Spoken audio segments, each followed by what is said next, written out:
नमस्कार शेतकरी मित्रांनो, कृषी कल्याण युट्यूब चॅनलमध्ये सर्व शेतकरी बांधवांचं हार्दिक स्वागत आहे। तर शेतकरी मित्रांनो, आपण या व्हिडिओच्या माध्यमातून महत्त्वाचा असा मुद्दा, शेतकऱ्यांचा महत्त्वाचा असा मुद्दा तो म्हणजे कर्जमाफी आणि कर्जमाफीवर महत्त्वाचा असं माहिती आपण घेण्याचा प्रयत्न करणार आहोत, अपडेट घेण्याचा प्रयत्न करणार आहोत।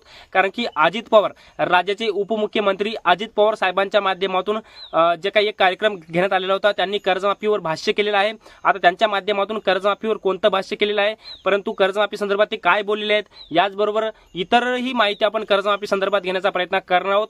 तर नमस्कार, मी ज्ञानेश्वर सवणकर स्वागत करतो कृषी कल्याण युट्यूब चॅनलमध्ये। सर्व शेतकरी बांधवांना एक महत्त्वाची विनंती आहे, या साईडला दिसत असलेल्या लाल काळ्या किंवा पांढऱ्या बटनावरती क्लिक करा, जेणेकरून तुम्ही आम्हाला सबस्क्राइब कराल आणि तुम्ही जर आम्हाला सबस्क्राइब केलं तर शेती संबंधित असेच नवनवीन व्हिडिओ तुम्हाला आमचे सर्वप्रथम पाहायला भेटतील। तर शेतकरी मित्रांनो, चला तर व्हिडिओला सुरुवात करूया। तर शेतकरी मित्रांनो, आपल्या महाराष्ट्र राज्याचे उपमुख्यमंत्री व अर्थमंत्री अजित पवार साहेबांच्या माध्यमातून एक स्टेटमेंट करण्यात आलेला आहे आणि त्यांना एक प्रश्न विचारला होता कर्जमाफी संदर्भात, परंतु अजित पवार साहेबांच्या माध्यमातून कर्जमाफी संदर्भात उत्तर काय दिले ते मी तुम्हाला स्पष्टपणे सांगतो, किंवा त्यांची तुम्ही एक व्हिडिओ सुद्धा पाहू शकता। त्यांच्या माध्यमातून असं सांगण्यात आलेलं आहे, मी कर्जमाफीवर कधी बोललो किंवा विधानसभा निवडणुकीमध्ये कर्जमाफी मी तुम्हाला देतो अशी घोषणा तरी केली का? परंतु साहेब, तुम्ही जरी कर्जमाफीची घोषणा केली नसली तरीही तुमचे सहकारी राज्याचे मुख्यमंत्री देवेंद्र फडणवीसांच्या माध्यमातून 3 लाखांपर्यंत कर्जमाफी देतो अशी त्यांनी घोषणा केलेली होती। परंतु आता तुम्ही शेतकऱ्यांची कर्जमाफीचा मुद्दा घेऊन निवडणुकीला समोर गेले, कर्जमाफीचा मुद्दा घेऊन तुम्ही शेतकऱ्यांची मतं मिळवली, सत्ता तुम्ही मिळवली, परंतु आता कर्जमाफीवर तुम्ही एक शब्दही बोलायला तयार नाहीत। राज्याचे कृषी मंत्री तुमच्याच पक्षाचे माणिकराव कोकाटे साहेबांच्या माध्यमातून कर्जमाफी संदर्भात स्टेटमेंट केलं।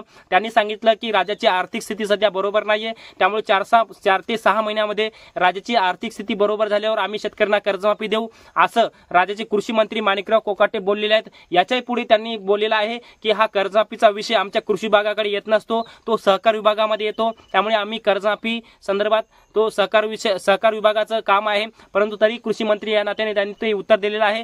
परंतु आता राज्याचे कृषी मंत्री माणिकराव कोकाटे वेगळ्या पद्धतीने बोलत आहेत। याचबरोबर राज्याचे मुख्यमंत्री अर्थमंत्री अजित पवार साहेब बोलत आहेत की आम्ही कर्जमाफी संदर्भात काही घोषणाच केली नाही, आणि राज्याचे मुख्यमंत्री देवेंद्र फडणवीस बोलत आहेत की आम्ही शेतकऱ्यांना कर्जमाफीचं वचन दिलं होतं आणि आम्ही ते पूर्ण करू, पण कधी पूर्ण करू, कसं करू, कधीपर्यंत पूर्ण करू, असे कोणत्याही पद्धतीचं त्यांच्या माध्यमातून स्टेटमेंट करण्यात आलेलं नाही। हिवाळी अधिवेशनामध्ये सुद्धा विरोधी पक्षाच्या आमदारांच्या माध्यमातून कर्जमाफी संदर्भात प्रश्न केलेला होता आणि त्याच्यावर सुद्धा मुख्यमंत्र्यांनी फार मात्र काय त्याच्यावरती त्या मुद्द्यावर, कर्जमाफीच्या मुद्द्यावर लक्ष दिलं नाही। त्यांनी सांगितलं होतं की आम्ही जे काही शेतकऱ्यांना आश्वासन दिलं ते आम्ही पूर्ण करू, परंतु ते बोलले नाही की आम्ही कर्जमाफी शेतकऱ्यांना देऊच, असं ते बोलले नाही। परंतु विधानसभा निवडणुकीच्या पुरतं तुम्ही बोलला, तुम्ही शेतकऱ्यांची मतं मिळवली, तुम्ही शेतकऱ्यांची मतावर निवडून आलात, परंतु आता सत्ता तुमच्या हातामध्ये आली आणि काही तर असे बोलत आहेत, काही नेते तर असं बोलत आहेत, आपण त्या व्हिडिओमध्ये तुम्ही बघू शकता की कर्जमाफी पुढच्या 5 वर्षापर्यंत आम्ही करू, आम्ही वचन दिलं तर पुढच्या 5 वर्षापर्यंत करू।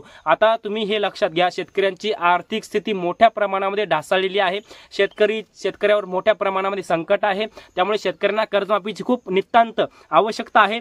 त्यामुळे या महायुती सरकारच्या माध्यमातून शिंदे साहेब असतील, अजित पवार साहेब असतील, किंवा देवेंद्र फडणवीस असतील, किंवा राज्याचे कृषी मंत्री माणिकराव कोकाटे असतील, किंवा विरोधी पक्षाचे आमदार असतील, यांनी हा मुद्दा लक्षपूर्वक सत्ताधाऱ्यांना विचारला पाहिजे आणि सत्ताधाऱ्यांच्या माध्यमातून कर्जमाफी मिळवून घेतली पाहिजे। आणि याचबरोबर त्या कर्जमाफी संदर्भात उपमुख्यमंत्री आणि अर्थमंत्री अजित पवार बोलत असताना मागे बसलेले शेतकरी त्या मुद्द्यावरती हसत आहेत, परंतु शेतकऱ्यांनी सुद्धा हा मुद्दा गांभीर्याने घेणं अत्यंत महत्त्वाचं आहे आणि आपल्याला आंदोलन किंवा वेळोवेळी हे कर्जमाफी संदर्भात बोलल्याशिवाय कर्जमाफी होणार नाही। आपण जर पाहिलं तर अमरावतीमध्ये प्रहार पक्षाचे नेते बच्चू कडू यांच्या माध्यमातून कर्जमाफी संदर्भातलं आंदोलन काढण्यात आलं, परंतु असे आंदोलन नेत्यांच्या माध्यमातून, याचबरोबर रविकांत तुपकर साहेब सुद्धा कर्जमाफी संदर्भात मोठ्या प्रमाणामध्ये लढत आहेत।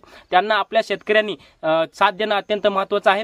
परंतु ज्या वेळेस निवडणुकीला ते शेतकरी नेते उभे टाकले होते, त्यांना आपल्या शेतकऱ्यांनीच मतं दिले नाही आणि आपल्या शेतकऱ्यांची बाजू घेऊन शेतकऱ्याची बाजू मांडणाऱ्या लोकांना आपण निवडून दिलं नाही। सर्वात प्रथम आपली चूक आहे, परंतु या महायुती सरकारनं आपल्याला वचन दिलं होतं कर्जमाफीचं, आणि हे वचन या सरकारला पूर्ण करावंच लागेल, हे मात्र मी तुम्हाला तुम्हाला या व्हिडिओच्या माध्यमातून सांगतो। आणि जे काही अजित पवार बोलले हे मात्र ते चुकीच्या पद्धतीने बोललेले आहेत। शेतकऱ्यांच्या कर्जमाफीवर ते हसत होते, हे न बोलायला पाहिजे, कारण की शेतकऱ्यांची मनं दुखावलेली आहेत। तुम्ही बोलला होता कर्जमाफी देतो, त्यामुळे तुम्हाला कर्जमाफी द्यावीच लागेल। याचबरोबर शेतकरी आता हा व्हिडिओ जे शेतकरी बघत आहेत त्यांनी कमेंट्समध्ये कळवावे की तुम्हाला कर्जमाफी संदर्भात तुमचं म्हणणं काय आहे, तुम्हाला कमेंट्समध्ये व्यक्त व्हायचं आहे। बाकी तुम्हाला हा व्हिडिओ कसा वाटला कमेंट्समध्ये नक्की सांगा। धन्यवाद।